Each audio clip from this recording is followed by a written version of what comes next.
Assalamualaikum warahmatullahi wabarakatuh. Perkenalkan, nama saya Aldi Syahrial. NIM saya 141948553. Saya mahasiswa Stikes Surya Global Yogyakarta, jurusan Kesehatan Masyarakat, Manajemen Rumah Sakit.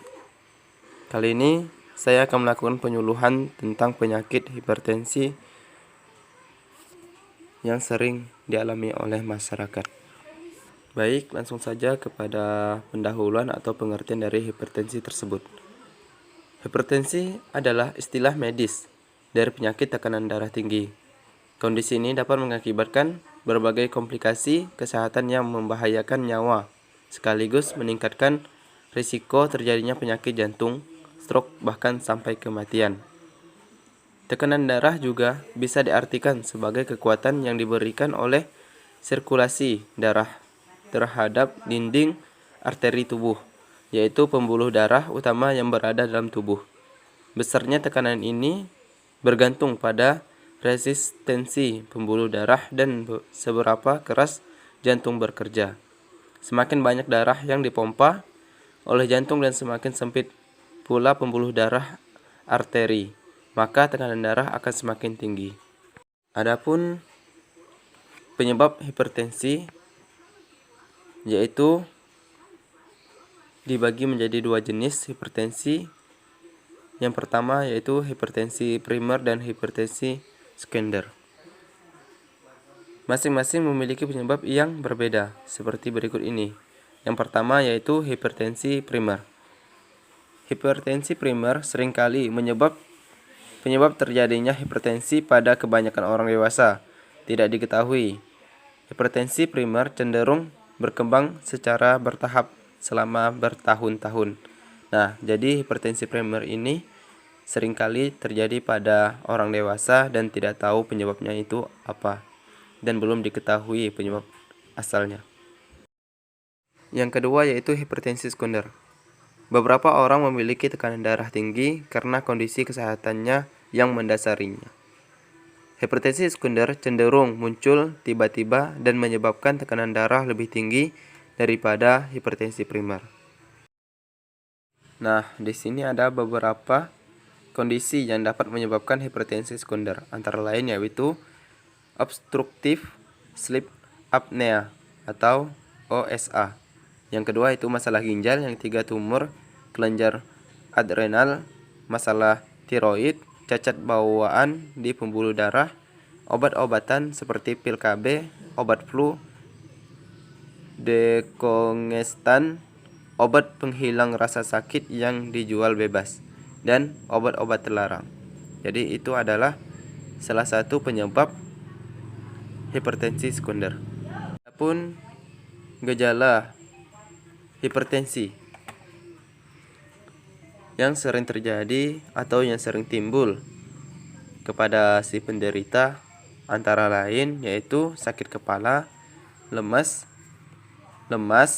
masalah penglihatan, nyeri dada, sesak napas, aritmia, dan adanya darah dalam urin. Nah, jadi dari semua itu adalah salah satu gejala hipertensi. Ketika mengalami itu, maka segeralah cepat-cepat untuk periksa ke dokter agar masalah tersebut cepat ditangani. Dan yang selanjutnya yaitu diagnosis hipertensi. Dokter atau tenaga ahli biasanya akan memakaikan menset lengan tiup di sekitar lengan atau yang sering kita untuk melakukan pengukuran tekanan darah dengan menggunakan alat pengukuran tekanan tersebut. Nah, di sini biasanya hipertensi didefinisikan sebagai tekanan darah di atas 140 sampai 190.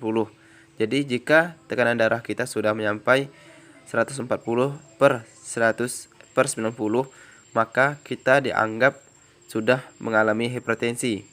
Dan jika tekanan darah kita di atas 180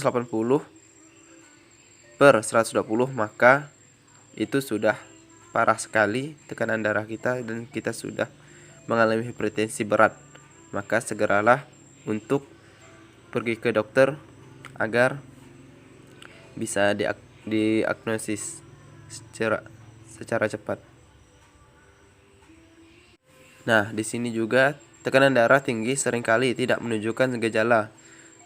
Seiring waktu, jika tidak diobati, dapat menyebabkan masalah kesehatan seperti penyakit jantung dan stroke, bahkan sampai meninggal dunia. Adapun cara untuk pencegahan hipertensi antara lain yaitu mengkonsumsi makanan sehat. Yang kedua itu batasi asupan garam. 3. Mengurangi konsumsi kafein yang berlebihan. 4. Berhenti merokok. Berolahraga secara teratur. Menjaga berat badan. Mengurangi konsumsi minuman beralkohol. Jadi jika semua pencegahan hipertensi sudah dijalankan, insya Allah maka kita akan terbebas dari hipertensi. Nah, di sini kapan sih kita harus ke dokter?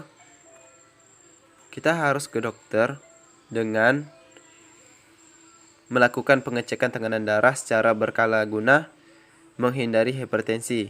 Segera hubungi dokter apabila merasakan gejala-gejala di atas. Penanganan yang tepat dapat meminimalisir terjadinya dampak negatif sehingga pengobatan bisa lebih cepat dilakukan. Dan juga kita harus mengecek tekanan darah kita dengan secara rutin, melakukan pemeriksaan tekanan darah.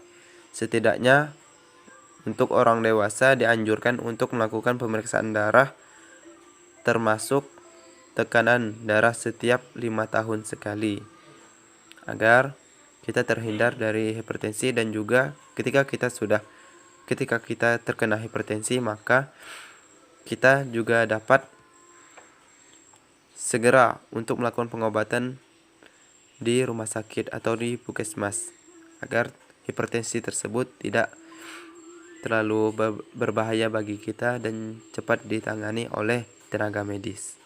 Wallahu a'lam bishawab. Mungkin ini saja yang dapat saya sampaikan. Kurang dan lebihnya saya mohon maaf jika ada kata-kata dalam penyampaian saya ada yang salah, maka saya meminta maaf. Dan jika ada yang benar, maka itu datang dari Allah Subhanahu wa ta'ala. Saya akhiri dengan doa kafaratul majelis. Subhanakallahumma bihamdika asyhadu an la ilaha illa anta astaghfiruka wa atubu ilaik. Assalamualaikum warahmatullahi wabarakatuh.